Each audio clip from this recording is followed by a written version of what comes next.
ആരെയും വിശ്വസിക്കരുതെന്നും പഠിപ്പിച്ചിട്ടുണ്ട്, എല്ലാവരും വിശ്വസിക്കണമെന്നും പഠിപ്പിച്ചിട്ടുണ്ട്. നമ്മൾ വിചാരിക്കും ഇവൻ ഓക്കെ ആയിരിക്കും, പക്ഷെ ഓക്കെ അല്ല. ചിലപ്പോൾ നമ്മൾ ഓക്കെ അല്ലാതെ ആയിരിക്കും, പക്ഷെ ഒടുക്കത്ത് ഓക്കെ ആയിരിക്കും. എല്ലാവരും സെൽഫിഷാണ്. ആ സിനിമയിലേക്ക് ഇന്നാക്കാൻ വേണ്ടി പല കാര്യങ്ങളും ചെയ്യും. ഇന്നായി കഴിഞ്ഞ് കഴിയുമ്പോൾ പിന്നെ അവരിഷ്ടത്തിലാണ് പരിപാടി. നെസ്ലിൻ ഓ അവൻ പൊളിയാണ്, നമ്മളുടെ അവൻ അടിപൊളിയാണ്. അവൻ കലക്കര. പിന്നെ സന്ദീപ്, സാലിമിലെ സന്ദീപ് അടിപൊളിയാണ്.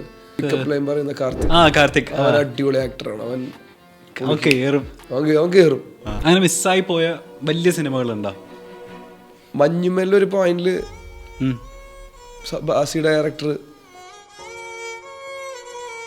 സിനിമയാ എൽ വിജയ് സാറിന്റെ ഒരു പടം ചെയ്തു. അതൊരു ഭ്രാന്തൻ ക്യാരക്ടറാ, കൊല്ലു നിങ്ങൾ തന്നെ ചിലപ്പോ. അത്ര ഭ്രാന്ത ക്യാരക്ടർ. 3 സീനുള്ളൂ, പക്ഷെ വെറുപ്പിച്ചിട്ട് പോകും. ഭരതനേക്കാൾ വെറുപ്പിക്കോ? അയ്യോ, രോമാഞ്ചത്തിന്റെ അപ്പൂപ്പന്റെ അച്ഛൻ.